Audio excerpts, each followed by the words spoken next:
So opponent played d4, Wesley knight f6, knight f3, g6, knight c3, d5, bishop f4. So setup of a London system. Then the knight will jump to b5 to attack the c7 pawn. So the game continued. Bishop d7, e3, castles, bishop e2, c5.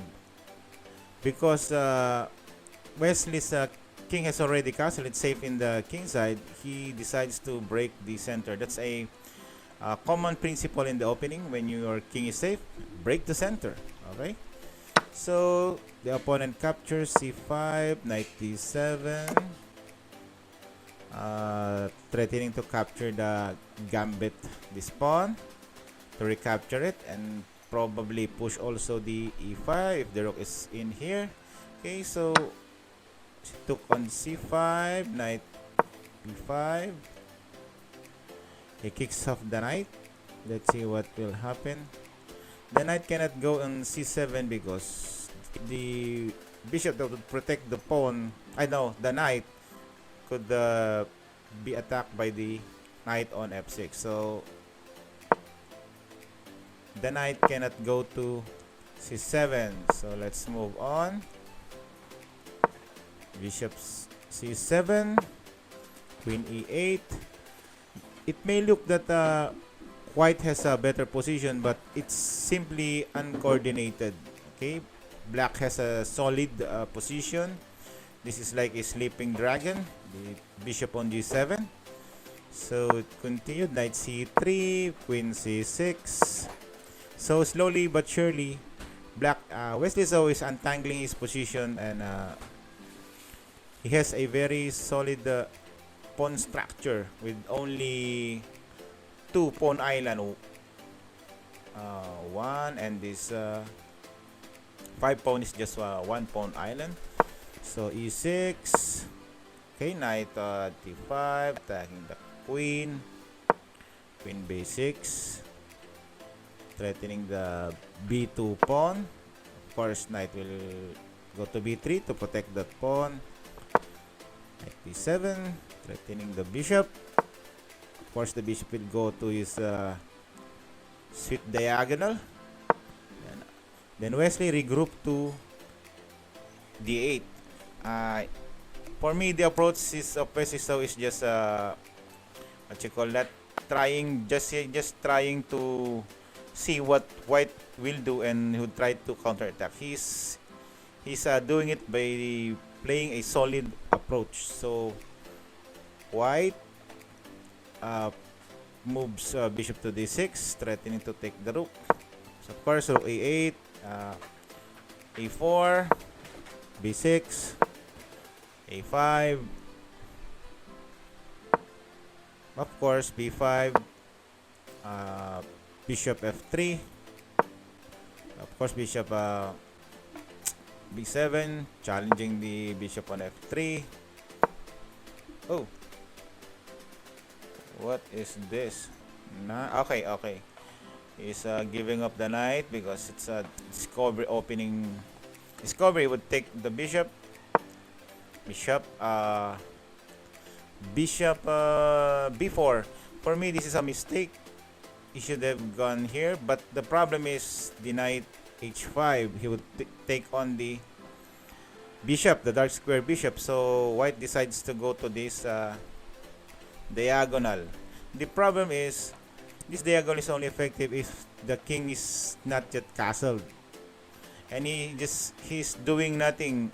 No other pieces would help or coordinate with his position on that diagonal. So for me, this is the big reason why white lost in this game. So the game continued. Knight c4, hitting the queen and the b2 pawn. Knight d7, opening up this diagonal. So okay. Okay. So that's why the bishop has not gone back to this diagonal because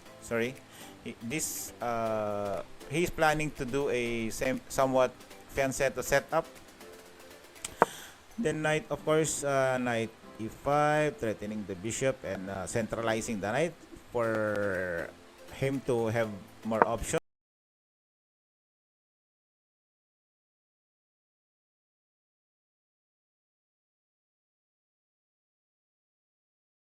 And this bishop, now as you can see, bishop is already misplaced. He cannot go back to a3 because of the push.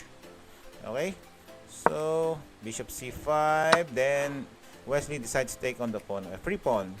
So here the computer analyzed the game as 1.5 pawn.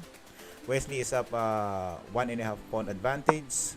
So e4, trying to break the center. For me, this is not correct because as you can see, the pieces of black is well coordinated, and you are breaking the center, but your pieces are not ready. For me, this is a mistake. Okay, so especially this bishop, this is the problem on white. Badly placed bishop. Okay, but anyway, rook. Let's go back. Rook c8. Hitting this bishop because this bishop is protected by the knight, and the knight is giving a pressure on also on this knight. So Wesley saw somewhat a weakness in the coordination of this 3 minor piece and tried to take advantage of it. So the game continued. He took on d5. Wesley took by tempo. He took the knight on b3, that is protecting the bishop on c5, and the white takes on the knight, also threatening to take the knight on c4, trying to get even on the threat of the rook. Then Wesley did a nice move. Knight takes b2. For example, knight will take the queen will take on the pawn on b2.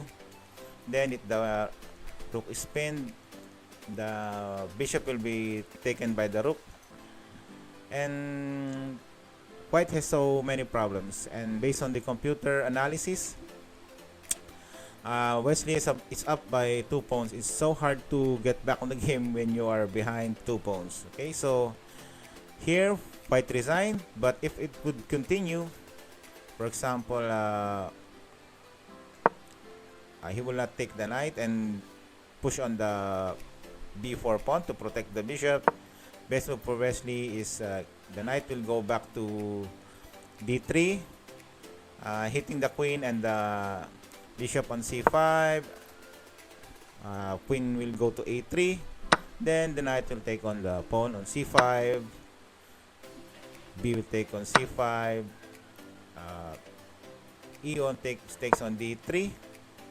Then here, white is already winning because he is up 2 pawns, 2 connected pawns. So this pawn of white is not so strong because it is not connected compared to Wesley. Okay, so thank you very much for watching and listening. If you have some suggestions, kindly comment below. This again, Doc Barry. Good chess to everybody.